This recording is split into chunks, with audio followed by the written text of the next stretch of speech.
কে বলতে পারবেন what's the difference between old and young? Young এবং ওল্ড এই দুই গ্রুপের মধ্যে মূল পার্থক্য কি কি বলতে পারবেন? এনার্জি, এক্সাইটমেন্ট, কিউরিওসিটি, স্বপ্ন। আচ্ছা, আপনাদের সবারটাই ঠিক আছে। তার সাথে সবচেয়ে গুরুত্বপূর্ণ আপনি খেয়াল করে দেখবেন, একজন ইয়াং এবং একজন বৃদ্ধের মধ্যে মূল পার্থক্য হচ্ছে ইয়াং আর সো মাচ অপটিমিস্টিক, আশাবাদী। ইয়াংরা আশাবাদী। বুড়োদের সাথে কথা বলে দেখবেন তাদের জীবনের আর আশা নাই, বলে জীবন শেষ, 70 বছর 80 বছর হয়ে গেছে, আর কি চাই। কিন্তু ইয়াংদের কাছে শুনে দেখবেন, ইয়াংরা মনে করে যে আমার জীবনের সেরাটা সামনে রয়েছে, my best is yet to come, আমাকে সামনে এগোতে হবে।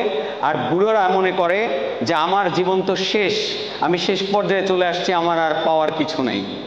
তো এই জন্যেই যতক্ষণ পর্যন্ত একজন মানুষ আশাবাদী থাকে, সেটা দাড়ি চুল সব পেকে যাক, যতক্ষণ পর্যন্ত একজন মানুষ আশাবাদী থাকে সে ততক্ষণ পর্যন্ত ইয়াং। সো এখানে যারাই আমরা আছি, যদি আশাবাদী হতে পারি, অপটিমিজম আমাদের থাকে, we all are very young. কারণ আপনারা জানেন কেএফসি প্রতিষ্ঠা করেছিল কলোনেল স্যান্ডার্স। এই কলোনেল স্যান্ডার্স তিনি কিন্তু তার একেবারে শেষ জীবনে এসে একটা বিশাল প্রতিষ্ঠানের রূপ দেন, কেএফসিতে রূপ দেন। কত বছর বয়স? 78। 78 বছর বয়সে এসে কলোনেল স্যান্ডার্স স্বপ্ন দেখে যে এরকম একটা আমি চেইন ফুড শপ করব। আজকে সারা বিশ্বের যত যত বড় শহর আছে, সকল বড় শহরে কিন্তু কেএফসির শাখা রয়েছে। আমরা সবচেয়ে বেশি দামে এই চিকেন কিনে খাই। তো আসলে স্বপ্ন বা অপটিমিজম যতক্ষণ আছে, আমরা ততক্ষণ ধরে নিব যে আমরা অ্যালাইভ আছি, আমরা বেঁচে আছি।